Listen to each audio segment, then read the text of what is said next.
Welcome in, everybody. This is the Two-Way Tonight program on the Two-Way family channel of networks.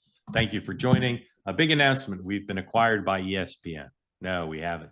They acquired quite a bit in this news cycle. We won't cover that here, but I was impressed with all the deals they were able to put together undercover with the NFL and Wrestling Federation and all sorts of things. Very impressive.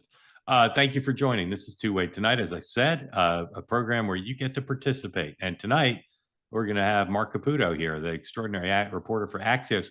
And we're going to do a little bit of a, not for the whole program, but for part of the program, a little bit of seminar about how the media works, how the White House works, and the interaction between the media and the White House. An incredible case study that includes one of my favorite concepts in all of journalism and government relations, non-denial denial. Probably most of you know what that means, but maybe some of you don't. But we're going to talk about the denial, or apparent denial, I should say, by the vice president's office of what CNN reported. And we talked about at great length on the morning meeting.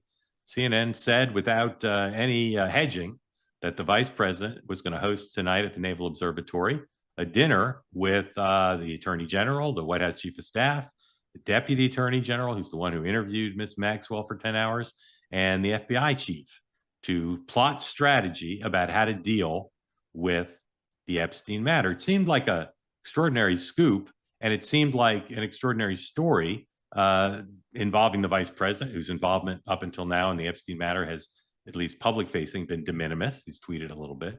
And the fact that someone was putting out the notion that they were going to have a secret strategy session also seemed a little odd, and we speculated this morning about who might have leaked that. Well, since the show, the vice president's office has come out and said it's not true. But as always with potential non-denial denials, the question is, what's the it? So we'll do that as a case study with literally the person I'd most want to do it with, Marc Caputo, who is a master at understanding the dance between government officials and reporters who cover them. And so we'll talk about that. We'll also show you some of Tulsi Gabbard. Did an interview with Miranda Devine for her video podcast about Russiagate Gate, and she had some pretty provocative things to say, as you would expect would happen if Tulsi Gabbard sat down with Miranda Devine. President Trump said that Mr. Witkoff had a great meeting in Russia, and the Russians said the same thing. Let's put up number 6, please, Sam. Donald Trump went on Truth Social to announce his satisfaction with how it went. My special envoy, Steve Witkoff, just had a highly productive meeting with Russian President Vladimir Putin. Great progress was made. Afterwards, I updated some of our European allies. Everyone agrees this war must come to a close, and we will work towards that in the days and weeks to come. Thank you for your attention to this matter.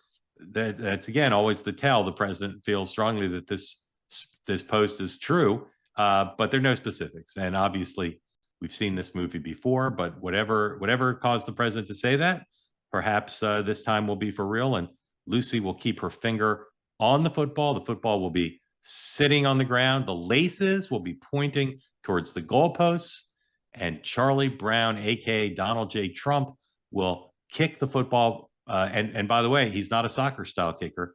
He goes with the old-fashioned straight on, like Mark Mosley, clear right through the uprights, and the war will end. We shall see. Here's some video, number 7. This is troops. These are officials from DHS bursting out of a Pence truck at the MacArthur Park Home Depot to arrest migrants. Seems like we haven't seen much of this lately, but here it is. Number 7, please.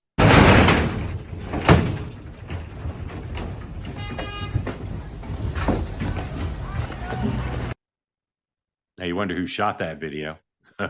Because obviously it was shot for theatrical effect. On the redistricting matter, number 8, this is unfortunate.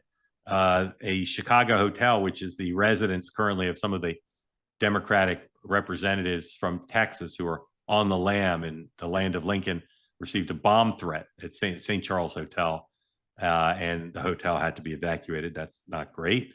The Justice Department is suing number 9, please, over race-based gerrymandering of a Democratic district.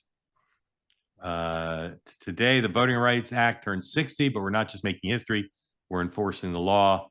This is from the the Assistant Attorney General for Civil Rights, Harmeet Dillon, who will be my guest tomorrow on Next Up.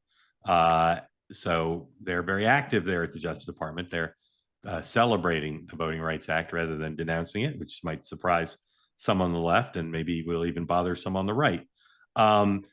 President Trump today raising tariffs, number 11, please, on India by a lot because of their purchasing of Russian oil. This issue has been around for a few days. The president threatened it. A lot of scrutiny on the Trump-Modi relationship. But at least for now, India not only does not have a final deal or overall trade deal with the United States, but is dealing with this tariff. We'll see how they handle that. In New York, number 13, Eric Adams, the incumbent mayor running on a different line, not the Democratic line for re-election, was denied matching funds by the finance board. Mr. Adams, I feel comfortable in saying as a constituent, does not run the tightest ship in the world. And so no one should be surprised that they failed to do what they needed to do to get the matching funds. That's potentially a very big blow to his campaign to be able to finance here in the final months of the effort. There was a shooting today, number 14, largest U.S. military installation east of the Mississippi, Fort Stewart Army base in Georgia, shooting, the suspects in custody. All the people who were injured were military and were treated, I think initially at a military hospital, but I think some of them were moved to a civilian hospital. But a scary thing for about 90 minutes this morning from the time the shooting began and until the alleged gunman was no longer a threat to the community. All right, I want to save the Tulsi Gabbard stuff and the J.D. Vance stuff for our guest. Our guest tonight, one of the favorites of the two-way community. And the reason I know that is because whenever he's on, I'm deluged with emails that typically say stuff like, why doesn't Marc Caputo host the show rather than just being a guest? Because he's so damn good. I am not able to answer that question. Joining us now. I think because you're better at it, Mark. Because you're better at it. Not according to the viewers. Joining us now. I disagree. Joining us now, man who somehow covers the White House from South Florida, Marc Caputo of Axios. Mark, thank you for coming back. Thanks for having me. What's going on? So let's do this J.D. Vance thing because, again, it's a great case study of media White House relations. It could apply to any White House. Let's run through the chronology from CNN breaking the story, and you can speak to your own connection to it as much or as little as you want, but just I know you'll have a general sense of how the media reacted. I accepted it as gospel because I read the story as unhedged. They had 5 bylines and just definitive this thing's happening with a lot of specificity. So just run through the chronology just in antiseptic terms. CNN runs the story. What does it say? And then what's happened since then on the back and forth with the White House?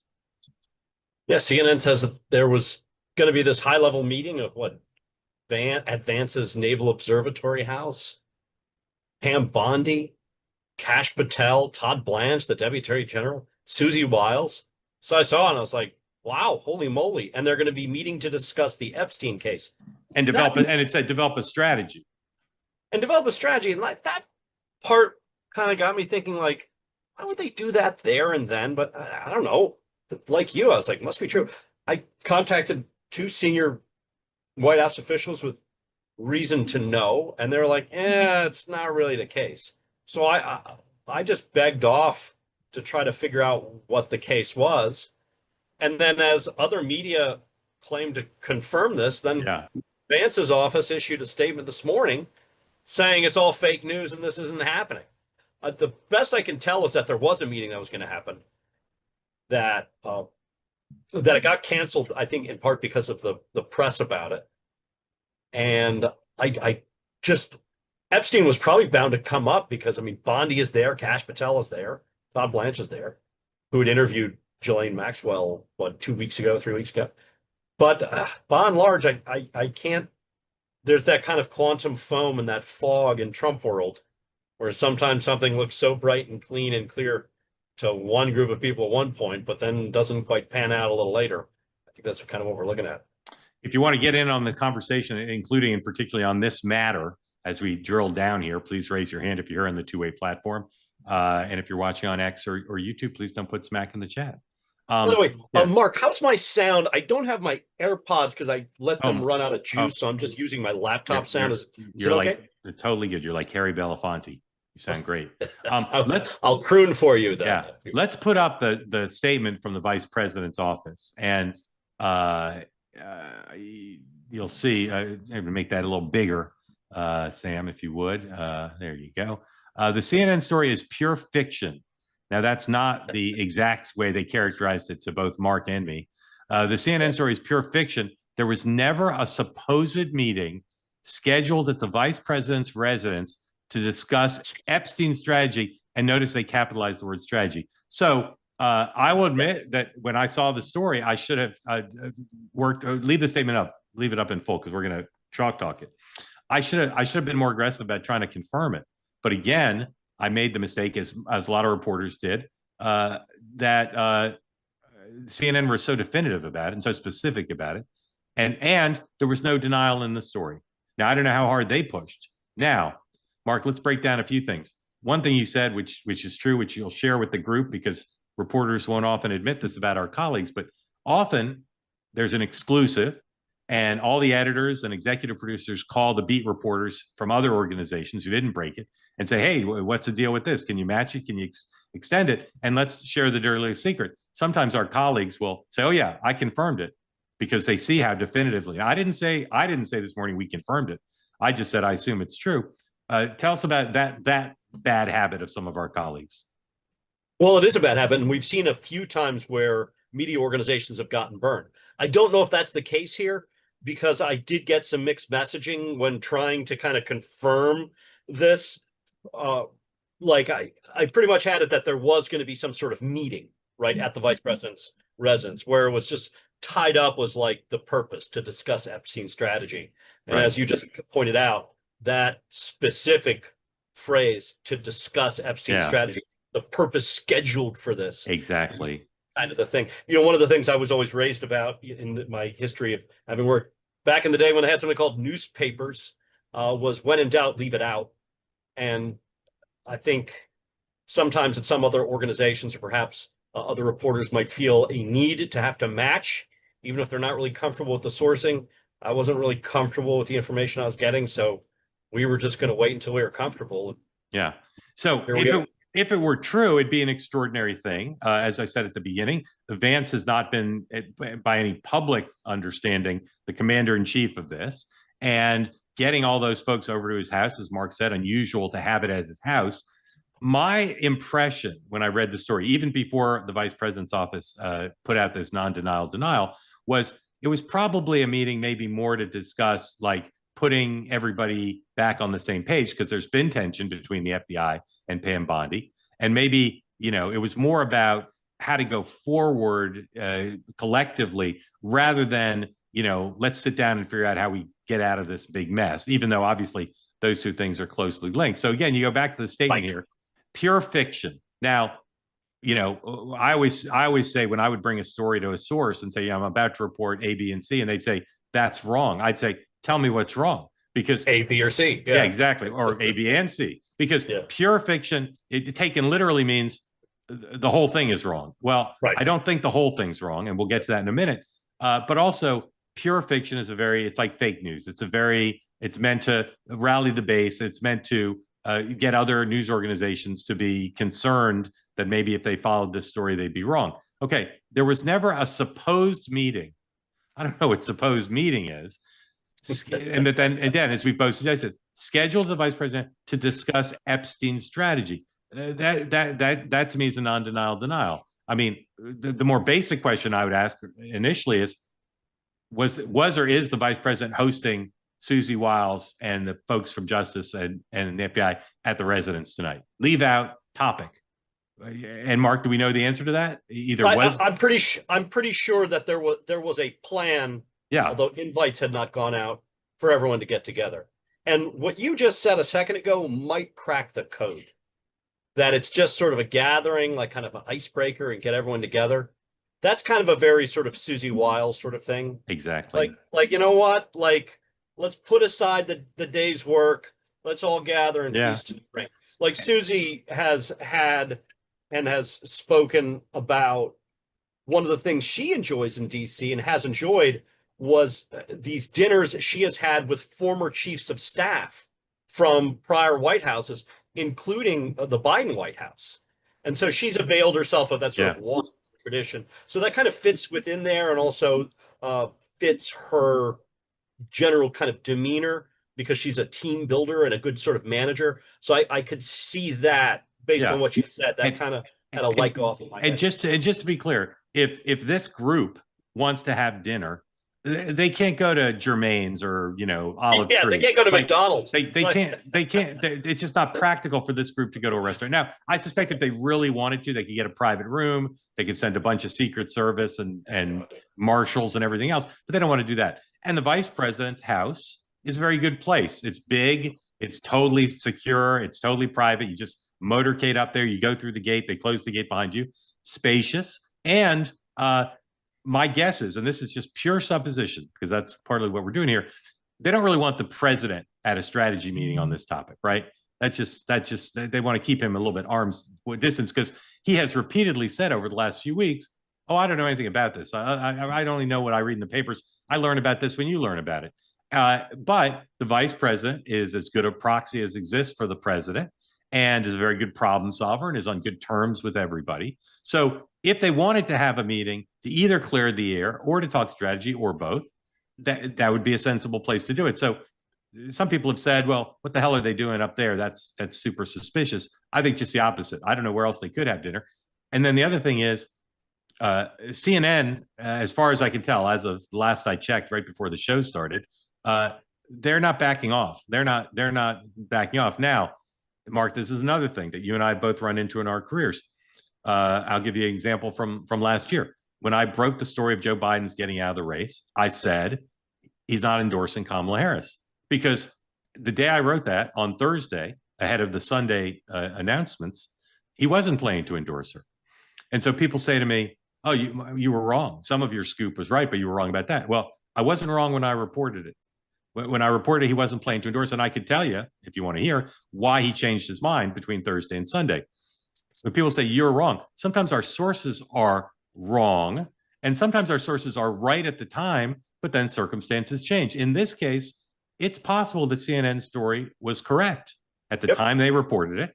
And because, again, remember, it says here, are expected to meet Wednesday. Doesn't say they will meet Wednesday. This is the tweet at the bottom here from the CNN, one of the CNN reporters, are expected to meet. So if, and then we say, well, did they have multiple sources? Well, they said in the story they did. But if, and again, Mark, comment on this.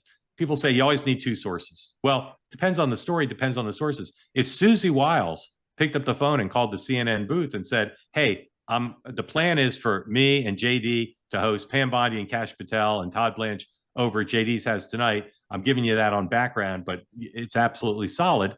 There's not a reporter in the world who wouldn't report that, right? 100%. Yeah. So you have one source, and the way they wrote it, it seems like they had pretty good sources. And I'll admit I was among those who doubted you on the Kamala thing after the fact. However, my dear friend Alex Thompson, a coworker, in his book covers, which I know you're not a fan of, they cover the fact that Biden didn't initially plan to endorse Harris, but then winged it at the minute. So you should love Original Sin, because it helps support your report. Yeah, but anyway, I'm ribbing it. No. Well, I'll just finish on that. You know, what happened was she didn't want to be endorsed initially. At that phase, she and her people said, we got to earn it. You'll recall that like the Obamas didn't endorse her right away. They thought this would look ridiculous. It's already ridiculous because we're just being handed the nomination. We need to appear to be fighting for it for a couple of days. We don't want the endorsement. And then when she started to tell a wider circle, her people started to tell a wider circle, they said, it'll look horrible if he doesn't endorse you. So not everybody needs to endorse you the first day, but he does. And he, as you know, he cares about what, in the era of Joe Biden as a senator and the chair of Judiciary Committee, the groups. He doesn't like the groups being mad at him. He didn't want the women's groups to be mad at him. So he said, okay, you know, if that's what she wants, that's what I'll do. But I continue to this day to people say, I diminish your scoop because you got that piece wrong. And I'll say again, I didn't get it wrong. The day I reported it, it was correct in any event. Right. And that's the kind of the tragedy in part of kind of the sloppy reading that we can succumb to on social media, where, yeah, the CNN post, as you're pointing out here, is carefully phrased. If you're going to judge people on their words, judge them on each word in a sentence Exactly. and each sentence in the paragraph. Expected to meet doesn't mean they're definitely meeting. Yeah. However, at the same time, when you're covering anything, but especially Trump world, like that's one of those things. I've had my fair share of scoops out of them, not diminishing anyone else for theirs. Yeah. But one of the things I make sure to do is I make sure I have a kind of a no surprises thing. Like, hey, folks, I'm reporting this. You're right. Like, this is what we are reporting. This is what we understand. If this is wrong, tell me specifically how it is. Now, I don't let the White House or the administration dictate what we're doing, but I make sure there's that final sort of scientific process of falsification, saying, okay, here's what we have. Not here's the whole story, but at fact 1, 2, 3, A, B, C, and D. And I find that to be very helpful and very helpful. 100%. 100%. So again, if you want to ask about this particular topic, raise your hand. We'll run through some other stories in a bit. So, Mark, just to summarize here, what's your sense? Was the initial CNN story more right than wrong? Well, I think there was the dinner that they were going to go to, and I think Epstein was going to come up. So, yeah, I would say, again, judge every word of your sentence. More right than wrong. That could mean 51% right. However, I do think it's a little more than 51%. I'm not going to assign a percentage to it. Yeah. So, yeah, more right than wrong. I just found and was waved away by sources. Yeah. As kind of hard to believe that it was to discuss Epstein's strategy, like they're saying. Yeah. I mean, the reality is the Trump White House wants to talk about Russia. It doesn't really want to talk about Epstein. Now, there's that asterisk there, and I think this was a legit CNN scoop, that there is discussion about releasing the transcripts, right, and maybe even the audio of Todd Blanche talking to Ghislaine Maxwell from a few weeks ago. So that might be one of the final things that they do about it. right. But by and large, the White House comms folks and the administration broadly doesn't really want to talk about Epstein. Yeah. Can't quite blame them.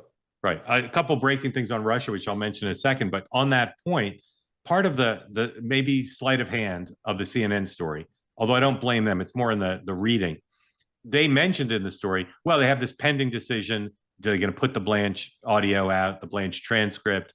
What do they need to redact, et cetera? The question about reviewing some of the fumbles they've had, the ongoing confusion about how Maxwell was allowed to be transferred. They put all that in the story. And so that created the mood music of, here's like the agenda of things they're going to be discussing at the dinner, when they didn't explicitly say that, but that's the impression that was left. And that added ballast to the notion that the story was legit, because it seemed like, well, okay, they got all these things to work out. Here's the group that you would expect to be in the room to work these things out, and therefore lead to the meeting. Now, Mark, is this group having this conversation tonight? Are they going to get a Zoom and do it? Do we have any idea? Or I don't have any idea. I know that the conversations in the administration are frequent.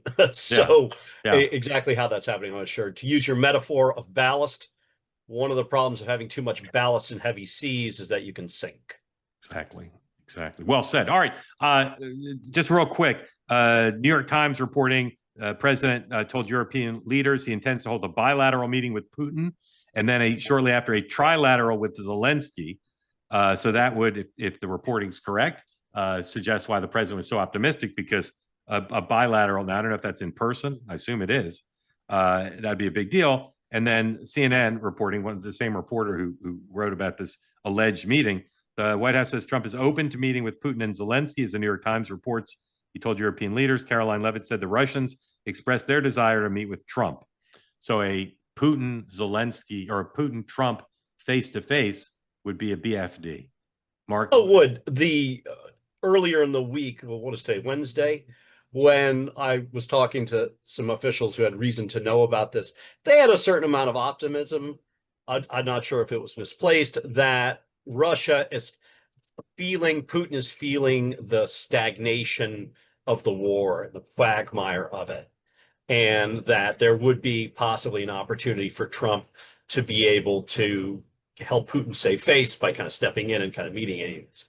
Whether that pans out or not, who knows? It was also pretty clear that Medvedev got deeply under Trump's skin Yeah. and really annoyed him with his sort of unhinged tweets. But that looks, remember, Medvedev is just sort of a puppet or an avatar of one aspect of Putin. And that might have been just one way to kind of grab Trump's attention, sort of a shiny object. Yep. Any idea that you've heard or formed speculation of where and when such a meeting would take place? No, I don't have any. I'm No trying to think insight. logically where Trump would feel most comfortable meeting with Putin. Because I'd be Mar-a-Lago, baby. Exactly. Bring him to Mar-a-Lago. It's Yeah. still too warm Bedminster. in Mar-a-Lago. It'd have to be Bedminster. Yeah, Bedminster. It's Yeah. By the way, I mean, you know, it's the later summer of South Florida, especially Mar-a-Lago. There, you got a Yeah. prevailing breeze of 15 miles an Yeah. hour. Not so Yeah. bad, you know. Yeah. Not so bad. I'd be sweating like a pig. Interesting question to me though is Putin isn't Putin under indictment by like the International War Crimes Tribunal? I guess, but I think, you know, Like where can Putin go and not be worried he's going to be arrested?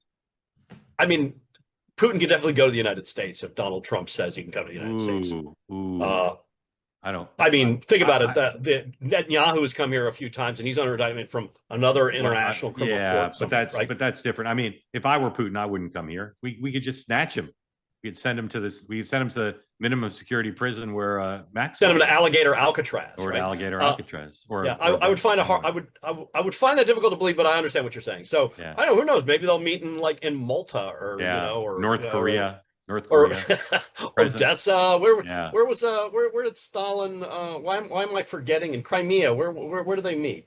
I guess you don't want to meet Crimea. No, wouldn't be Crimea. We shouldn't speculate. I'm gonna stop speculating. Meeting in Crimea would be like the Texas legislatures fleeing to Illinois. Just not the right choice. All right, let's do a couple questions on this, and then maybe we'll go to the Tulsi stuff, which is interesting. Evan, welcome in. Unmute yourself. Remind folks where you are and tell Marc Caputo what's on your mind. Hi, guys. In Long Island, every time you come up with a new topic, I write down more notes, so it's hard to keep track of what I want to talk about. But going to this meeting, this isn't exactly XCOM at Foggy Bottom and the Cuban Missile Crisis. I don't get, one, the obsession over geography. What if they met in the Roosevelt Room? Yeah. They met in the Oval Office. Who cares? I mean, I guess it's the substance of the meeting. And administrations have political meetings all the time with warring factions. Yeah. What am I? Well, I'll say three things, and then Mark can correct me or annotate. Number one, having Vance there and Vance hosting suggests a level of purpose that wouldn't be true if they spent 45 minutes in the Roosevelt Room. It's going to be longer. It's going to be more intended to build camaraderie, and it's just different kind of meeting. Number two. Much less likely to be interrupted, right? Because if you have a meeting during the day in the White House, so an evening meeting is unusual, but not unprecedented, but unusual. And then lastly, the cast of characters. I don't know how often this exact cast of characters gets together, but not that often. So that all those things I think combine to elevate, if this were happening, to elevate it above just 45 minutes in the Roosevelt Room where people are on their phones and not focused, and also no red wine. Mark. No, I agree with all that. Let's continue on with your question. Okay. All right, Evan, keep going. Okay. Just briefly, Mark, you're hoarding all of the two-way dress code, the dresses, the shirts and stuff. So when do we get our two-way hoodies? Really soon. Just wondering. I can't say more, but really soon you're going to be not only will you be bedecked in two-way merch, Evan, but all of your holiday shopping needs will be taken care of in one click or a few clicks. So stand by on that. 3XL. It comes in 3XL. Believe me, I know. Excellent. Hopefully soon to be 2XL. One thing that really I find difficult to deal with is when, and it's not Marc Caputo, but Mark, you've used the phrase, and everyone uses the phrase, real voters or real Americans. Real lives of real people. Yeah, and it just pisses me off. Am I a real person? Huh? Mark, are you a real person? You make too much money to be a real person. Do I make too much money to be a real person? No. I don't mean to exclude. I don't mean to exclude anybody. What I mean is, but I'm saying, but what I mean is, too much of the conversation on this platform, to be honest, and in Mark's work, to be honest, and in political journalism is inside stuff that if you went to a Green Bay diner and said, hey, can you believe that Vice President Vance was hosting a group of officials at his house for a meeting? Okay. So it's not about the people. It's about the focus on how much does bacon cost? Can I buy a home? Will my kid be able to go to college? That's what I mean by the real lives of real Okay, people. well, I didn't articulate my point clearly enough. Oh, So, sorry. no, that's all right. What I was talking about is when you had it was a really good conversation you had with Lewandowski yesterday, or when you showed the clip of, Elizabeth Warren, who makes my skin crawl, Bernie Sanders, Jim Jordan, or Marjorie Taylor Greene. Yeah. And by the way, has Jim Jordan turned into Jimmy Hoffa? Has he just disappeared? Because I don't even know. But my point is, like, when those four people say, we represent the real Americans, and I'm Yeah. sitting here when Elizabeth Warren says, I want to put on my MAGA hat, and when Jim Jordan says that I want to join Antifa. Who are these supposed real people, and do I count? Do I not count? Do your listeners count? I mean, Oh, most You are a real person. you are a real person. I'm gonna issue the Yeah. fatwa. Yes, exactly. here. Most of the members of the two-way community are in fact real people, which is to They me are. one of the great strengths of the platform. But again, I every year I say to myself, I need to walk the walk more on this. But I also know that a lot of members of this community, although they are real people, like to hear about what George H.W. Bush called "Who Shot John," right? People are Right, interested in that stuff. I'm not talking about the political pedantry. I'm talking about when Elizabeth Warren is getting up with Mamdani and talking about how she represents the real New Yorkers or real people. And the same thing goes for, Jim Jordan, who I just couldn't stomach, would do the same thing on the other side. Who are these real people? This has been going on since human history. I think the Visigoths mean the good people. Like every group of people in history has always named itself like the people or the good people, and like the other people are usually called the enemies. Like, for instance, the name Apache actually means enemy. It was a term applied by these opposing Indian tribes to the Apache. So, not to be too wonky and geeky about it, but Okay, well, forgive us our shorthand, if you don't mind. Thank you. All right, Evan, grateful too. Thank you for coming on. All right, let's go to Eric for another question. Eric, welcome in. Today never clicking on the right thing. There. Tell folks who don't know where you are and what's on your mind for Mark Caputo. Yes, sir. I'm in Texas. I'm one of the few that really loves to hop on when I see Mark Caputo's on. I like to think of both you and both of the Marks. I think there definitely is a show to be done for both, with the two Marks here on the Two Marks. Yeah. Yeah. I just say, y'all familiar with the American Experience PBS documentaries and how they will do they'll do a series for each of the presidents. And Yes, sir. I have every expectation that both of you will be the two prime talking heads for whenever the one is done for Donald Trump. So looking forward to that. Okay, I'll let you know if they ask me. Mike, this isn't directly related to the dinner, but I am very fascinated by Eric. I'd ask that you call it an alleged dinner if you don't mind. Supposed dinner. Sorry, go ahead. And one of the reasons why I wanted to ask Caputo this is because he seems to have a really great finger on the pulse of what makes Susie Wiles tick. And we can think 8 years ago, I think Trump was already going through, this is when the summer of Scaramucci and firing Reince and bringing on John Kelly. He'd already probably fired one or two of his cabinet secretaries. Yeah. But this, even Trump himself seems to really highlight the fact that this chief of staff, Susie, seems to really have command of the ship. And I just would like to get Mark's or both of yours kind of insight on, what makes that relationship work so well? What is it that she seems to really kind of be, whether it's this alleged Epstein dinner, or even all sorts of different types of, there doesn't seem to be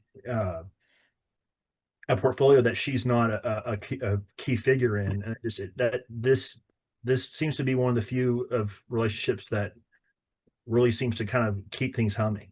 Yeah. Well, I think it's Donald Trump's management style to begin with, is that he is, he's kind of a big ideas guy. And I know there's going to be people who hate him and they're going to trash me for saying that, but like, he's a directional guy. He's not a specifics guy. And he's a delegating guy. Like, you do this. And he delegates big things to small groups of people. And once you've earned that trust, he does that. And Susie Wiles has done it. Question, how did she do it? I coined the phrase, the MAGA serenity prayer. If you ever heard the serenity prayer of, God, give me the strength to accept the things I cannot change. One of the things that Susie Wiles knew she could not change is sort of the fundamental mercurial, impulsive aspects of Donald Trump. And she made sure to assemble a campaign team, which has now populated sort of the White House and the administration on the whole, that had sort of the intestinal fortitude, the intellectual ability to say, this guy's going to go up there and just say crazy things, and he's going to do crazy things. And you know what? It just is what it is. We're not going to leak to the media that, the boss is insane, which is what happened in the first term, the first administration. And we're going to keep executing on the big ideas and the directions that he wants to go. And so a lot of her success and his appreciation of that success, and therefore the continued success, is just sort of building that team that's able to just do that. When, for instance, Liberation Day, when the tariffs, Liberation Day, when the tariffs were proposed by Trump and the stock market just, shit the bed, and the bond market was terrible, and the dollar was crashing in value. And you talk to them, and I mean, I could hear a little more nervousness in their tone, but the upper levels of that operation were like, you know what, this will pass. And like, we have been down before, and things are going to be fine. And so just a lot of that is sort of the vision, the ability to kind of communicate that and move forward. Of course, there is a problem with that, is that he could wind up ultimately doing lots of harmful things or ineffective things or things that don't work. And they might be so accustomed to surviving these challenges that they might not tack enough into the wind and, to use that sailboat analogy of before, wind up perhaps foundering on the reef. So far, that's not happening. But I think that kind of best exemplifies or kind of explains why he trusts her and why they're able to do what they're able to do so far. Yeah, I agree with all that. Let me just say a few more things. So I think this is literally one of the most important and interesting explanations of what's going on in the Trump administration now, which is to say his relationship with Susie Wiles. First of all, Corey Lewandowski, I talked to him about this on Next Up. You can watch it now or listen to it now. He gave a very good couple-minute explanation, and I'll draw on that as I tell you what I think. First of all, I won't go through it, but the history, Wiles-Trump, 2016 through 2024, laid a lot of predicate down. Susie's not afraid of Donald Trump. There are very few people who work for Donald Trump who aren't afraid of him. She's not afraid of him. And Susie is a straight shooter. And there are a lot of people around Donald Trump who, in times because they are afraid of him, will not tell the truth. And although Donald Trump is no stranger to that trait, he doesn't like when people do it to him. So Susie is consistently telling him the truth and consistently telling other people the truth. And what Susie knows, which is what any chief of staff knows, which is if you have the confidence and trust of the principal, everybody else knows that. So nobody messes with her because they just know there's the odds that that'll pay off are very low. And that feeds on itself. The more power she has. Susie's not interested in power. Chiefs of staff can do about 12 different things, one of which some chiefs of staff, they go on TV a lot. You've seen Susie do, I think, one on-camera interview so far because she's not interested in being more famous. She's not interested in, there's so many spokespeople in this administration, including Caroline. She's not interested in that role. That reduces the chance of error, and it reduces the chance that people are going to shoot arrows at her. A few more things. She hired 4 deputy chiefs of staff. That's a big number, and they're very empowered, and they're pretty clear. Is it 5? I thought it was 4. Is it 5? Hold on. Stephen Miller, Blair, the comms guy, whose name Budowich. Forgetting Budowich, and then the 4th one is Braid.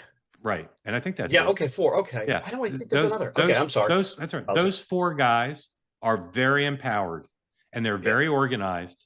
And again, Susie doesn't tolerate more than that, minimal backbiting, territorial, whatever. So a lot of chiefs of staff don't do a good job consistently because they get overwhelmed because they don't have 4 high functioning empowered deputies. And so a lot falls to them. Make no mistake, Susie's very busy. She's working 18 hours a day. She's got a lot on her plate, but but those 4 guys are part of a squadron that allow things to move pretty efficiently. And then lastly, she does not have perfect control over the Oval Office, which is to say people still walk in when they shouldn't, meetings still daisy chain from one to the next, more than any president except Clinton, who I've covered, but it's different than the first term. And there's incredible stories, which again, if I ever get around to doing a book, there's incredible stories of Susie conspiring with other people to get the right people in the Oval, including misdirection to get people who she doesn't want in the meeting to not be around. So the meeting happens before they can get there or after they've been set off to do something else. So it's an extraordinarily, for a Trump operation, extremely well run. And even though Trump likes chaos, and even though Trump likes to create, team of rivals and scorpions in a bottle, my indications from folks who've talked to him about it is he appreciates the upside. And one way that was demonstrated to him was during the campaign. Susie ran a very tight campaign, and he saw the benefits of that. And there were people around him who said, you're doing better in this campaign than you would be if you were running it in your normal shambolic manner. Yeah, and by the way, Corey Lewandowski almost came in to do some shambolicness during the campaign, right? Yeah. So I could go on, as could Mark, but that's as good an outline as you're going to get, I think, anywhere. And it is a super, super important story. Eric, thank you. Matthew Bartlett, welcome in. Are you in Matthew Bartlett. Are you in Washington or New Hampshire or somewhere else? I'm in Washington, Sin City, over at Chili's. You know what I call it? I call it. I was going to say, is Jonathan Allen there? Or, I call it Sodom and Gomorrah on the Potomac. John Allen just walked in. I don't know if he had free beers last night, apparently, according to Marc Caputo. A few. Listen, quick comment, hypothesis, and the question. Susie Wiles, a lifetime ago, she hired me for one of my first jobs in partisan politics. What an amazing person.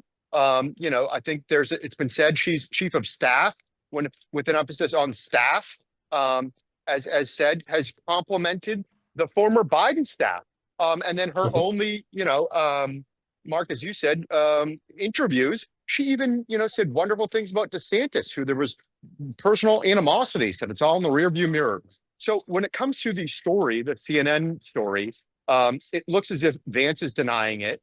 I don't think it's coming from Susie. You look at that list, you look at the bylines, there are CNN Justice, Evan, or Paula, law enforcement reporters. How is this not pointing to Kash Patel, Dan Bongino? They're the ones. It most likely is, but you never like to assume. But it most likely is. I'm starting to think Bartlett has hacked the text messages. Exactly. Mark and I were texting about this earlier today. Okay. Because they turned Epstein into a soap opera. If you remember, a couple of weeks ago, they were going to resign. I'm not coming to work. He's not like there was never an accountability about senior members of the administration threatening to quit. And again, who has an interest? Who's probably hearing from their previous?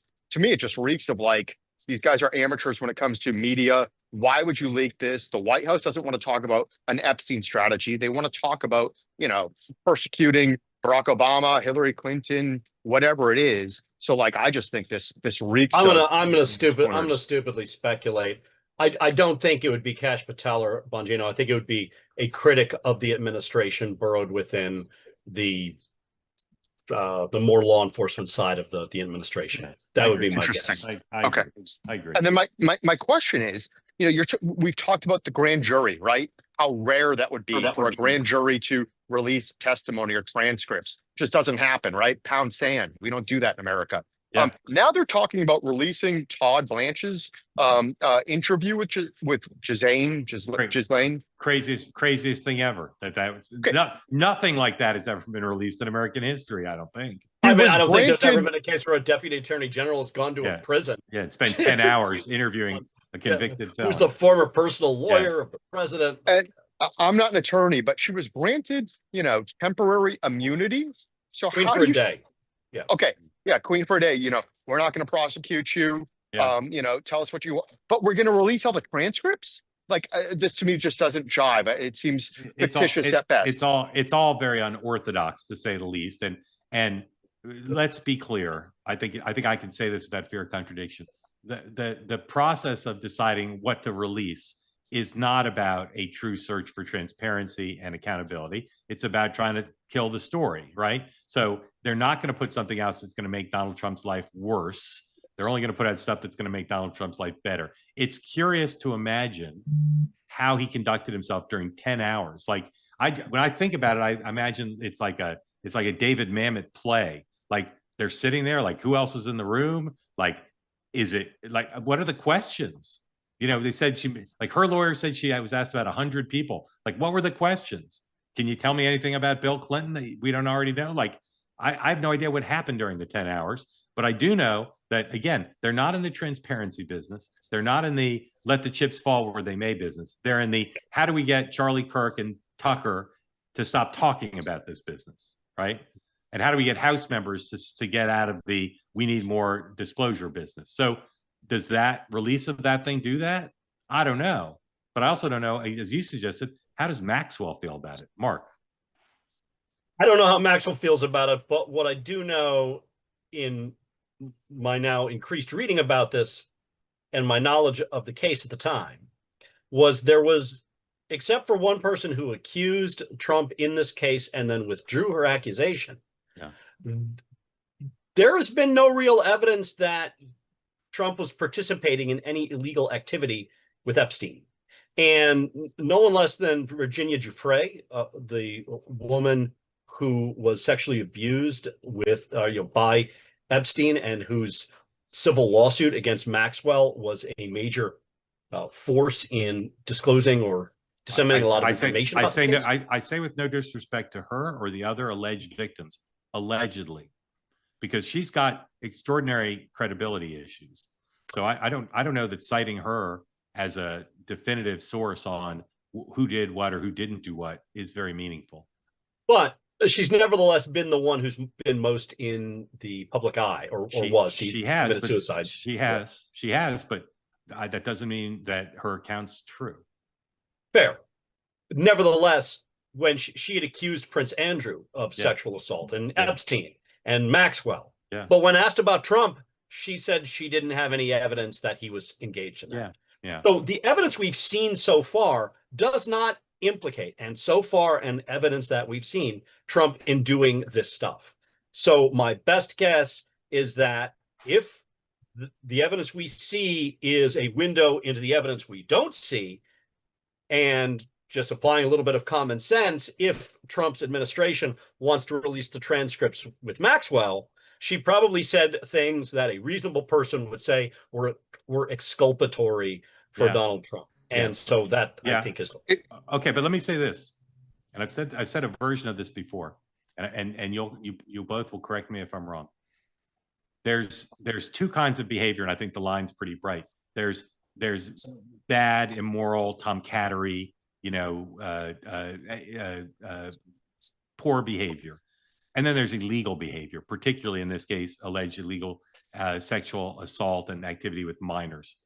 I can't tell you the name of anyone who's been accused of that with any credibility, and very few people who've been accused of that, even with whether you think it's credible or not. Can you name a man who's been accused of being the beneficiary of the procurement of underage girls by Maxwell and Epstein? Can you name one person who's been? Well, I was going to say Epstein himself. Yes, except for Epstein and Maxwell. I can't Otherwise, name one. no. I can't name one.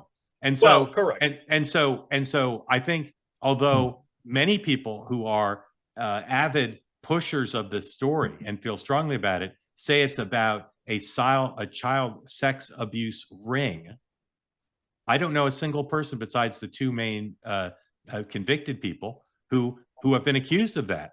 That doesn't mean that Donald Trump or Bill Clinton or anyone else didn't have contact with Epstein and activities of Epstein that were improper. But I find it a little strange, and this goes to the Todd Blanche 10 hours. I find it a little strange that we talk about this as a child sex abuse ring when I have not heard a single person whose name has been brought up, even on the internet, with any specificity or credibility, nor have I heard a single accuser name anyone who they didn't then withdraw the accusation. Seems a little strange to me. Gentlemen, the whole case is strange, dude. Yeah.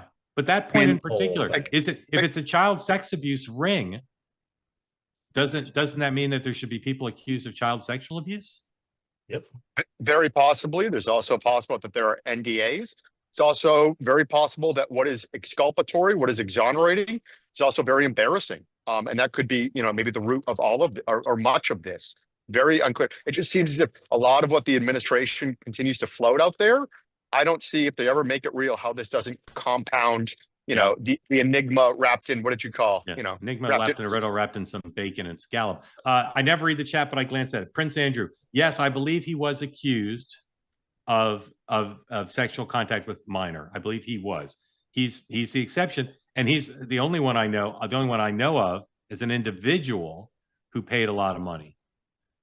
Right. So maybe there was a case out of the Virgin Islands. I don't want to say the name because but I think the person's last name has a color in it, and it was settled. There was a civil RICO case in the Virgin Islands, and there's a move afoot to disclose some of that information. Yeah. I'm not saying it's not true. Just saying.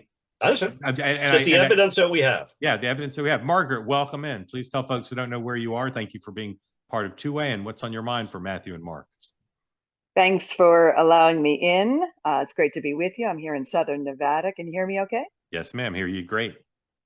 Excellent. So just a little bit ago, y'all were talking about Susie Wiles and her amazing machinations of how she runs things. And I know you sort of poo-pooed it this morning on the morning meeting, but any chance that this meeting was set up as kind of a Wiles way of finding where these leaks are? Because we know that there's some leaks and they're not real happy about the leaks. Yeah. And if there would be anybody who would want to figure out where those leaks were and plug them, seems to me it would be Susie Wiles. Thoughts? Mark. Yeah, I don't think that would have been the case in this case. So I'm curious as to why. I don't understand how actually having a dinner helps you arrive at that truth, unless you're going to put like sodium pentothal in the turkey or something, and No. But if you plan a dinner and then you sort of float the idea that we're going to talk about Epstein, and you see where it goes. I mean, risk reward, right? I mean, what is the internal reward versus the public risk? That again, you're trying to change the conversation, talk about a Russia hoax and a grand jury, and now every cable news, we're back on the administration's Epstein headache. The soap opera continues. I find Halperin, I refer to his last name because I find it weird to say Mark, his thought the most compelling, which was, this is probably sort of more team building, and let's get together and kind of chat things out, a little bit of that, rather than sort of leak and mole hunting. Yeah, I think Susie's been in the business long enough where you can drive yourself truly insane by trying to find leaks. Exactly. And that would be kind of sort of beneath her. By the way, it's Leon Black from our last conversation. $62.5 million. In a U.S. Virgin Islands case, and like what he paid there and why is very interesting. Sorry, William Cohen had some amazing reporting on William Black. On William Black, Leon Black. Yes. Leon Black. So Margaret, as Mark said, I'll bring together two things Mark said. Serenity prayer. Chasing down leaks is a fool's errand, and Susie's smart enough to know that. At the same time, there's not been a lot of reporting that I've seen or that I've done on how she Vance attempted to patch up what was and still may be, Mark may know, pretty contentious moment between the two top people at the FBI and their boss, the Attorney General. That's a big story. What happened for the guy to go around and tell every conservative blogger in America, I'm thinking of quitting, I'm not coming to work today. Like, that's a big rift. Right. And it's not practical, although the Epstein thing is a big piece of business. It's not practical given all the work that has to be done for the two top people at the FBI to be at war at the Attorney General. In addition, there were many people, including my friend and colleague Megyn Kelly, who basically said Bondi's days are numbered. It's unsustainable. And yet Trump has supported her. Susie Wiles is very good friends with Pam Bondi. And so for a while. So was Trump. Yeah, so is Trump. Yeah. So for a while, the kind of pro-Bongino chorus said, well, we can tolerate this because Bondi's days are numbered. It doesn't appear Bondi's going anywhere. And so I think that just speculating now, again, team building is probably super important. And that would fall to Susie and Vance, right? They'd be the ones to say, we've all got to get along. Nobody's quitting. Nobody's going anywhere. But the FBI and the Justice Department have a lot more fish to fry than just this one story. Yeah, and you don't want Louis Freeh versus Janet Reno part 2. Correct. Use a Clinton reference. Yeah, I mean, it's truly, I use the same joke all the time in different variations. The 3 most fraught relationships in human connection: one is landlord-tenant, one is a mother-daughter, and then one is FBI director and attorney general. They're not in the same building. The FBI considers itself kind of independent and often has a different perspective on different kinds of cases than the attorney general does. And that is just it's a very fraught situation. And when you normally it's not in the public eye, but this Epstein thing was and is very much in the public eye. So leak chasing, I think, less and more. How can we restore, the normal functioning here, at least as normal as it can be?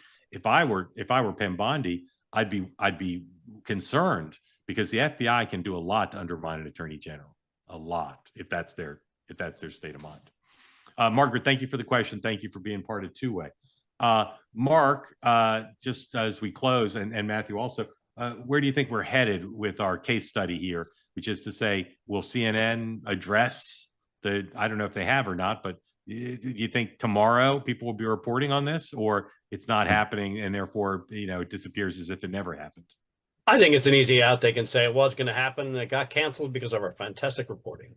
Would be my guess is where they could go, but I can't speculate beyond that. Yeah, Matthew, where do you think we're headed? Yeah, I mean, if I'm in government right now and I'm seeing all the crinos, talking about this meeting, you just don't have the meeting. Postpone it a day, a week, whatever, and there will be no readout. Speaking of reading, while I'm here, my God, never met anybody who knows James Joyce better than Marc Caputo.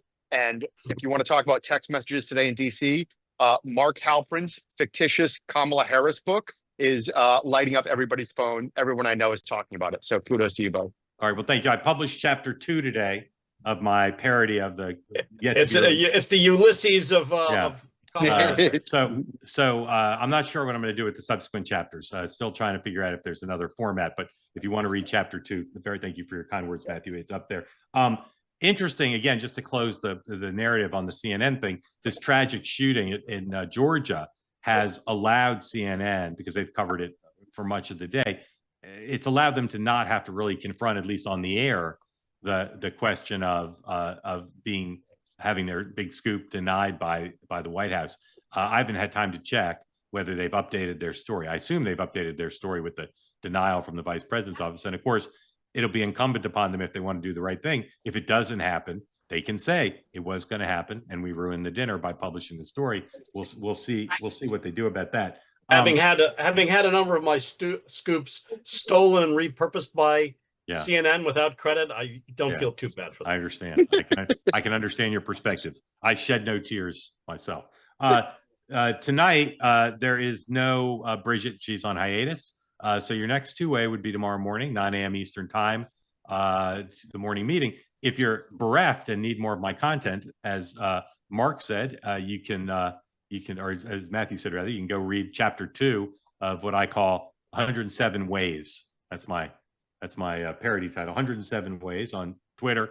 And you can also listen to the new episode of Next Up, Corey Lewandowski on Trump 2015 to 2025. And my interview with the current very successful mayor of Detroit, who has left the Democratic Party and is trying to get elected governor next year as an independent. Pretty interesting conversation with Mr. Duggan about how he sees the possibility of an independent becoming the mayor, the governor of arguably our most important politically important state at this point. Very grateful, Matthew, always for joining, and Marc Caputo, grateful for you to make time. I will see you, everybody, 9 a.m. tomorrow. Thank you for watching. Have a good evening.